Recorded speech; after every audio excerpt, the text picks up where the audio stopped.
Hi, today I have a message called Spirit Makes Clear.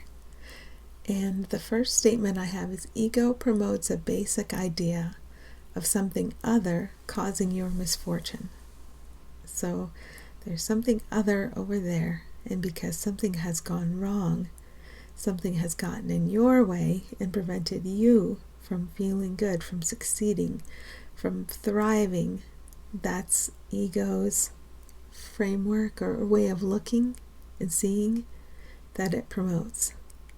And even if it doesn't seem to be something other, let's say you did it yourself, ego promotes the idea of blame. So it's going to make you into a separate self, set you apart, and blame and shame you for causing misfortune, either to yourself or someone else. It doesn't matter, but ego needs blame.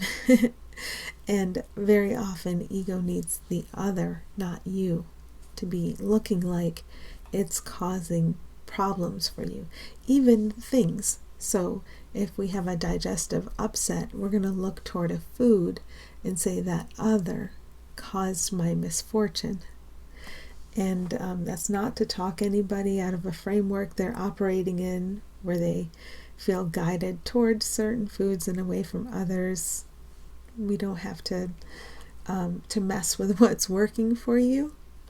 But if you can just look for a second at, okay, I call the food the other, I call the food the problem, and this is how ego runs.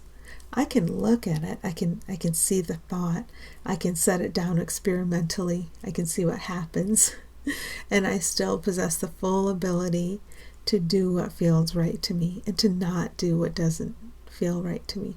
So we can find individual thoughts as we look, just quietly, slowly, steadily, and we can experiment with setting those thoughts down for a moment, because we can pick them right back up. and in the interval where I've set the thought down, then I can reorient towards something that will bring a new perspective in.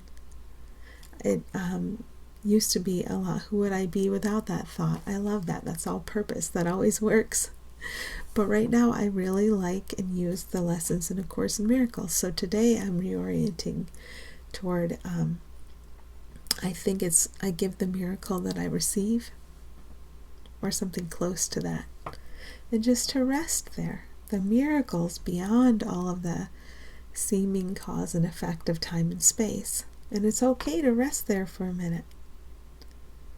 And then, have a sense of allowing that. I'm allowing that to take over. And then go on about our day. No one's going to yank what we believe is a safe belief away from us. But we can experimentally set it down for a moment, reorient toward a substitute thought, or ask that question, who would I be without that thought? And if you like that, go check out the work of Byron Katie, if you haven't, because I loved that whole process of looking at when you believe a thought, like how do I feel? How do I treat others? What do I tend to do? Is the opposite of this thought as true or truer? It was a wonderful process. I don't know why I don't use it in the same way anymore, but I think things come into our experience to break up our rituals. And then we get substitute rituals. I certainly have a ritual of reorienting toward the lessons in A Course in Miracles. But I think we have to trust that we're given what we need at the time. And if it needs to be replaced, it can be replaced with something. Or maybe then it can dissolve altogether. And we can trust that process. So what we're being invited to do today is not placing blame for misfortune anywhere. The misfortune we regard as ours, or the potential misfortune that we seem to put time and energy into avoiding. But just see, ego needs this idea. It's fundamental in ego's framework to hold tight to the idea of something other causing misfortune in our path. And it doesn't hurt anybody to look at that, just to look. So ego loves and promotes the idea of a bad they. Ego also loves and promotes the idea of an especially good they. But I guess we'll just look at the bad they right now. because there's something to be seen behind the bad they. When we're done, when it seems the ego has subsided a bit, and talking about how bad the bad they is, and why they're bad, and what they've done, and what they're likely to do, and how they should be stopped, and how the bad things they have done have affected others, that eventually winds down and you find a little bit of space. You don't have to force, you don't have to fight. That's really been highlighted for me lately. We have this opportunity to do the thought work, but we don't have to force and we don't have to fight, because we're loved very much. We don't have to fight ourselves. We don't have to force. We're supported. Somehow the resources we need get to us. Even if there are intervals in which it seems we have nothing, or we're churning, or we're searching, somehow the resources we need on our path do get to us. And we never have to fight, struggle, and force. We are really supported and loved. So that being said, once the ego has said all the things about the bad they that it could say, and you could interrupt it at any time if you feel motivated. But let's say it wound down, and now there's a space. And now we can refocus toward, I give the miracles that I receive. Well, if everyone can receive miracles, and everyone can give miracles, and miracles are transformative and show us a reflection of where we really are, instead of where we think we are amongst all this misfortune, then does it matter that ego thoughts have made the sight of a bad they? Because we can look past the I language. I can look past the fear cloud I've projected upon the bad they. And ego would fight this all the way, because it has to insist the bad they is real. But the fear cloud I projected isn't real. What's behind the fear cloud I projected is real. And I get on here and I say the same thing every day. But somehow it helps me. And it's okay and it's safe to pause and look at the light behind the bad they. The image, the fear cloud of the bad they. It's okay to sit in that light and recognize, oh, it's me. I am that light. They are that light. I am that light. It's the same light. Okay, now from here, I have a day, or I have the next hour of my life, or I seem to have time and space in which to operate. I seem to be an ego, right? So from that moment of seeing, I am the light, they are the light, we are the light together, what will Spirit inspire me to? I don't know, but I can find out. Action feels bad if I believe that the fear cloud I've projected upon them in the form of the bad they is what they are. And if I act from that space, it feels terrible, and it seems to multiply chaos and confusion. So I'm learning, okay, we don't want to react from that space. Somehow it has to be okay to stop. Somehow it has to be okay to go quiet. Somehow it has to be okay to have spaciousness and to pause and to not do a lot. For a little while we look at things and, here in this space, then Spirit can tell me what it is I am to say and do today. So I'm learning to rest in this space and to be inspired from this space. I've heard a lot repeated in my mind, the line from Course in Miracles, "Swear not to die, you holy Son of God." And that's interesting, because I think that's what we agree to do. We agree to stop our death cycle, our death enacting cycle, and somehow learning this piece is part of all of that. so we can swear not to die. And we can learn to sit in the light and find the light. I don't know if you heard my stomach growling, but I did. So I'm acknowledging it if you heard it. We can, a moment for ego, we can sit in the light, find the light, pause in the light, and take our instruction from there. And that's okay.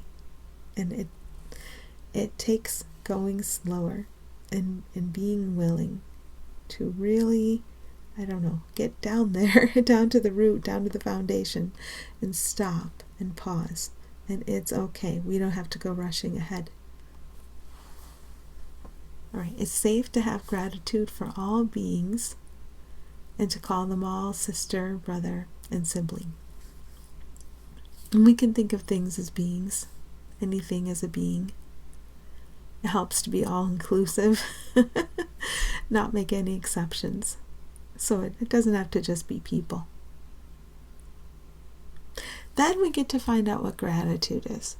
Because what a relief. We don't have to be grateful for any aspect of the fear cloud we're projecting on our brothers, sisters, siblings. We don't have to be grateful for the fear cloud. The fear cloud is all the especially positive and the especially negative.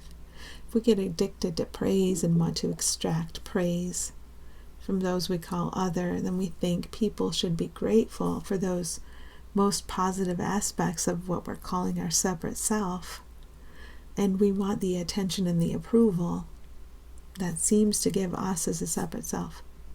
But as I learned to sink into the gratitude for what is actual in everyone, just the very simple gratitude for the light you are,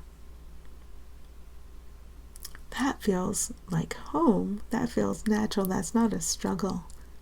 That doesn't require thinking. It just requires noticing and remembering what's here. And it's very simple. And it's a huge relief because you don't have to struggle to say what you're grateful for. You don't have to think of a personality and think, what are the better qualities of this personality? And not that we won't ever say things that seem like traditionally ego nice. Yeah, we will. I think we will. We'll be inspired to them and it'll be very easy. We don't have to try hard to be good, to notice good things about people, about personalities, about their past, about their actions, about what they say. We have to try to figure all that out and to be grateful for those particular things. If it happens spontaneously, beautiful. If it doesn't, that's fine. So we can relax out of all that pressure to be grateful that we may have programmed ourselves with earlier. I say programmed ourselves so we don't blame society, we don't blame our parents, the whole you should be grateful thing. Because remember, everything has always danced to our command. And I entered earth insane. I've always been the innocent child of God, but I couldn't come to this experience without being distorted in my mind.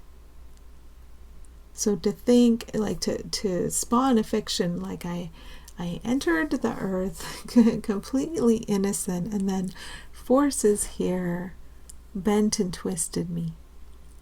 And I was victim to those forces. That's not true. It's nice to just say it's not true. To say I was already distorted in my thinking to appear upon the scene here, but I gradually became aware of the power of my thought, and I gradually became aware of the way out that we can share with everybody, and I'm grateful for that, and I'm grateful for the truth of us. Then no one's been a victim of anyone or anything else. There's the freedom. We've always been free. It's always been here for us to see. And now we can agree to see it and to rest in it. And resting and seeing the freedom we share, even if time and space don't report that back to us yet, then that inspires what we're supposed to do or say or think. Thinking causes the doing the saying. So resting there inspires all that. So it's like finding a place to rest and letting the action come from that place. And we're all learning and unlearning. We're unlearning the other way, we're learning the new way all together. So no one has to be a special saint. We're just learning together, we're just walking home together. And no one has to be labeled a special sinner. Again, just walking home together. It doesn't matter if two seem to part ways or argue. You can always look toward their beings and see where they are joined eternally. So that's fun to do, no matter what the world is telling us. To look at the joined beings and to have fun seeing the joined beings. No matter what's happening on the surface, playing out in accordance with the wishes my ego gave me and I believed. That's okay, because there's a reversal available for all of us. And now we're aware of it, and that's a very good thing for all of us. In the meantime, if it seems that two part ways or argue, we can look right through the parting of ways. We can look right through the argument. So we don't have to analyze the argument. We don't have to make decisions about the argument. We can just look toward their beings and see, their beings are joined. Now from this happy place of seeing that, seeing through the fiction to the actuality of the happiness that's here for all of us, we can receive thought. And that thought will cause what we say and do. And we don't have to judge what we say and what we do. But we are capable of judging how we feel. And when we don't feel good, when I language is so important. I get reminded, I language all the time. All right. When I don't feel good, I have spoken and acted from ego thoughts, and it feels terrible. And it's good that it feels terrible. And as we do this work, we become more and more able to notice how terrible it feels to speak and act from ego. So when we notice that's been happening, what do we have as our solution? Well, first of all, shut down the speaking and acting, because not through force, through awareness. Through awareness, like, there's something off. I'm in the wrong room. I need to go to the right room, right?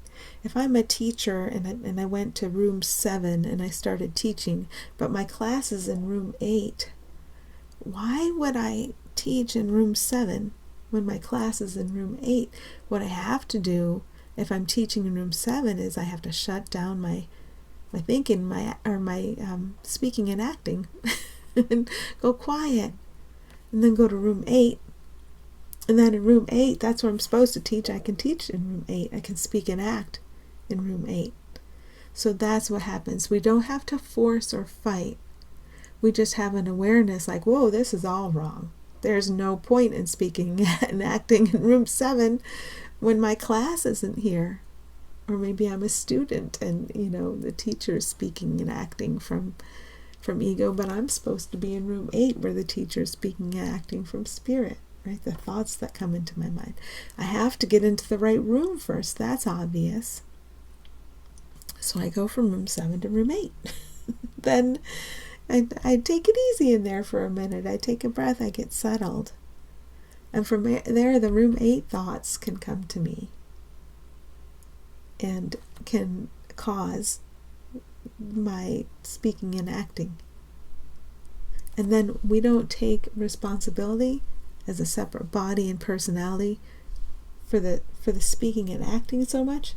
We allow the speaking and acting, the perception is really a perception of the speaking and acting, to come from the place that's loving. We just allow it, so it doesn't feel like so much effort. It doesn't feel like so much force.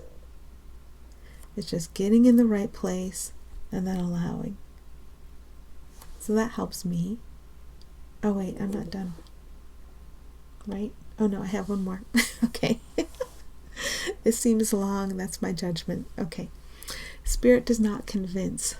Spirit makes clear. So I don't have to convince either. There's nobody to convince. What does A Course in Miracles say? You have no image to be perceived. I love that every time I read it. So Spirit doesn't convince us. Spirit makes things clear. But when I'm wiggling or shouting or, I can't be still and listen, so Spirit makes it clear when I can be still and listen. And the more I have an experience of Spirit making things clear to me, because I got still and I listened, the more I have the motivation when I don't feel good, let's power everything down. Let's power everything down. Take a moment, get in the right room, go to the right place, go to love. And allow the thinking to come from love, not from what ego defines as love. If we try as a separate ego to have loving thoughts about other egos, loving thoughts about what people do, loving thoughts about what people say, loving thoughts about the pasts of people or things, that's not what I'm talking about. It's more of the awareness that under the fear cloud I may project on anyone or anything, we're all the same light, and light is joined. We're all the same love, and love is joined. And having remembered that, having taken a moment to acknowledge that, then Spirit can make everything clear. Spirit can send thoughts. Spirit can send words. Spirit can send actions they flow. They're involuntary. They're not forced. So I'm still learning how not to dictate from ego and then force action. And let today be a time of learning for me. Okay, now I'm done. Hope it was helpful. Thank you.